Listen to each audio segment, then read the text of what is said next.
Hey guys, Dave here. Welcome to Centurions Review, the punk rock band of wargame review institutions. To my surprise, I don't believe I've done a first look or unboxing video of this. I thought I did. I looked through my YouTube account and on my computer. I don't think I've ever done one, which surprises me, but here it is. Anyhow, I had played this when I was a kid. I don't remember too much from playing it when I was a kid, other than some of the rules were confused me, but it was fun to play. But I just reread the rules. This was in Ares Magazine number 7.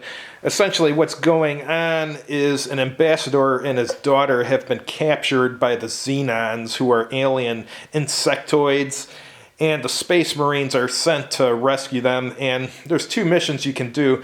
You can do a hostage rescue, or you can do just a punitive raid, and the Xenons don't know which it is until the end of the game when you calculate victory points. So just write down which of the two you are. But you have little ships that attempt to get to dock with the spacecraft, and they get shot at on the way there. And after they dock, you have to look for the ambassador and his daughter, if that's your mission, or just your mission is just a punitive raid, try to kill as many enemy as possible. And you can destroy their engines and their lasers and stuff for the ship, which will make it when you depart the ship, you'll get fired at less times if you destroyed the lasers.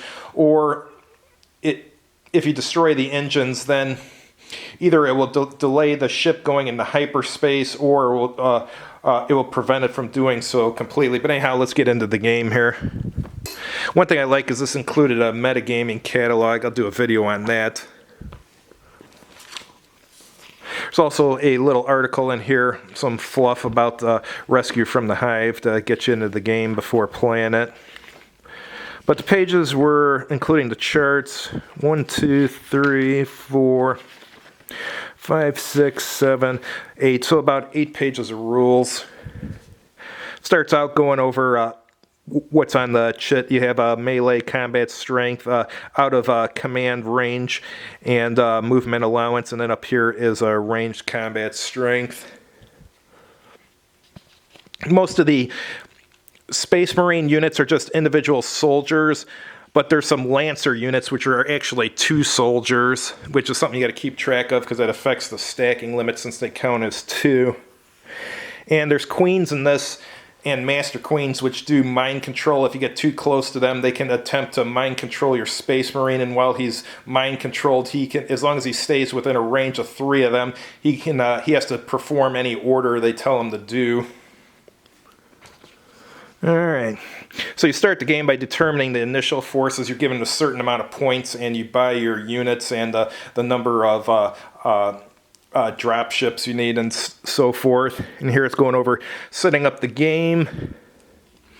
Basically, all of the Xenon units start face down, so you don't know what they are, but you can still shoot at them with range fire when they're face down, but it gives you like a fog of war. And the hostages start face down too, so you don't know where they are.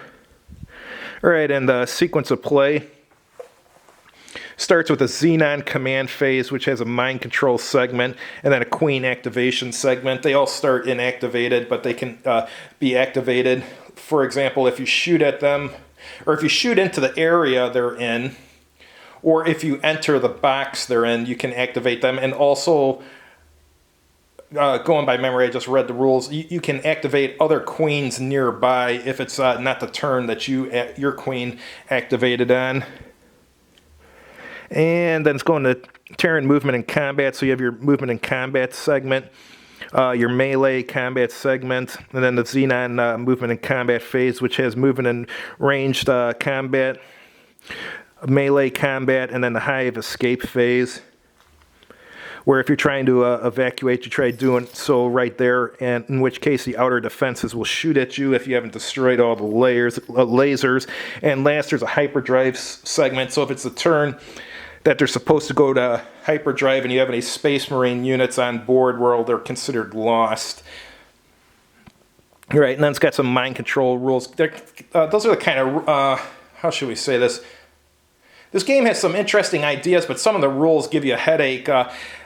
if you read these rules, you need to take out a few pieces of paper and make notes, because some of these are really hard to remember rules, and it's almost certain that the first few times you play it, you're going to forget these rules if you don't write them down on a piece of paper. So something to keep in mind.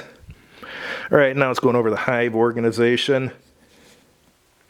It's going over what the command ranges are for the queens and stuff, because the command range I think is 6, and then but if your queen happens to be mind controlling a Space Marine, then its command range falls to 3. And as you saw here on the chit, the melee combat strength is less for the insects if they're out of alien command range. All right, so it's going over movement here.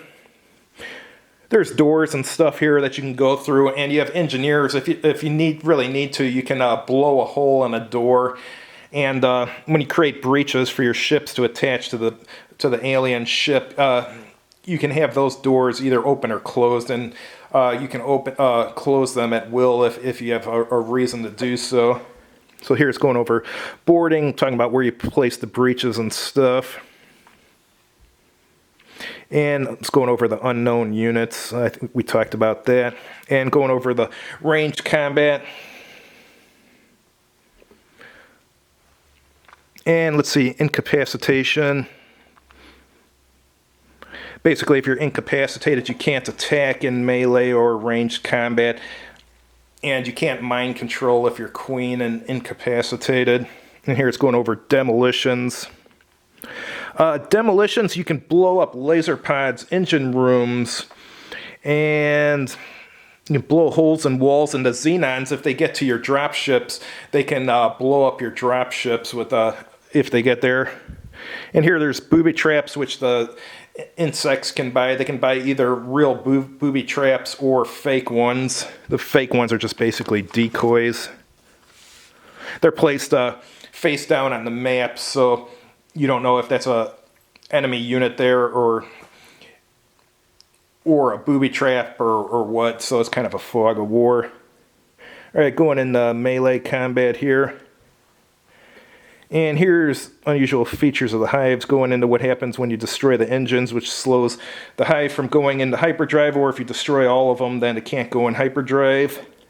If the engineer's killed on a darter, or if it doesn't have one, its breach can only be placed in the airlock. And what else do we have here? If a queen is occupying a command compartment, it increases its range by 2, and there's a few other things that increase its range too. You can destroy gravity control compartments in each area. The rules don't say, there's 6 gravity compartments. It doesn't say what happens if you destroy just one of them, so when I play this, I'm just going to assume that means that it only affects units that are in that area, so it's not the ship-wide, and if you destroy all 6, then it would obviously affect the entire ship. And you can shut down life support, which causes any incapacitated units to just die. All right, and as far as killing the hostages, they have some weird rules about how that's done. You can only do it in certain circumstances, and the hostage and, the ambassador and his daughter have to be face down. If they're face up, like say your Space Marines hooked up with them and they're leading them out of the ship, well, they can't kill the hostages then. All right, here it's going on in evacuating the ship once you've gotten your hostages or you've decided to leave or whatever. Basically, talking about how you get shot at and depending on how many lasers there were. And then here's the victory conditions. Just talking about how you get victory points if you chose to have the punitive rate. Otherwise, if you chose to do the hostage rescue, I think if you rescue one hostage and at least half of your Space Marines survive, then you win. Or obviously if you rescue both of them, you win too. But if you don't rescue any, you lose. Or if you lose more than half your Space Marines, you lose. So that's the basics of the game, and he's got some designer notes here. Let's take a look at the components.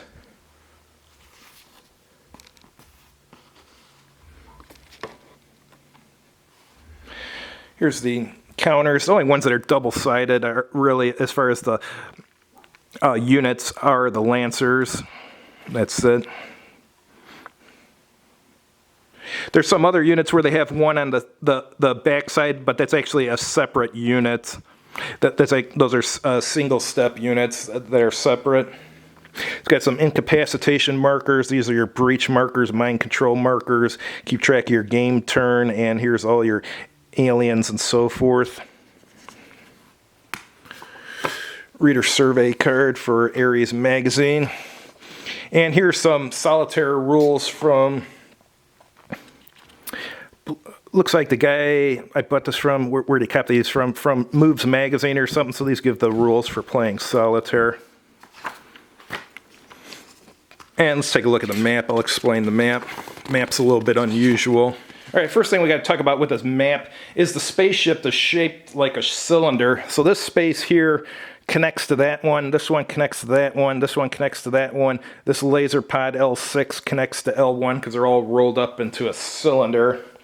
And these are your separate areas here. And as you see, each one has a gravity control command segment and an armory and so forth. And you keep track of the game turn down here. And here are your ships that you dock with the spaceship to try and do your breach and get on board. As I mentioned in the beginning of the game, you pay to decide how many of those ships you want, and you have to pay points for them. So you may not have all 6. You may choose to only have like 3 or 4 or something. But it's a pretty simple map. See, there's doorways and stuff here. And if for some reason you really need to get into a room and you want to blow a hole, if you have an engineer, you can blow a hole there if you really want to. Here's your engine rooms that you can destroy. There's 2 of them. And I believe if one of your ships docks and it does not have an engineer on board, like I think I mentioned this earlier, that the engineer is killed or whatever, that's where you'll put your breach marker right there on the airlock, and that's your terrain key. Thanks for watching. I'm just surprised I hadn't done a first look video of this game before, but anyhow, I may try the game later tonight or tomorrow now that I've read the rules and taken some notes, since I haven't played this in a million years. Anyhow, thanks for watching and have a good evening.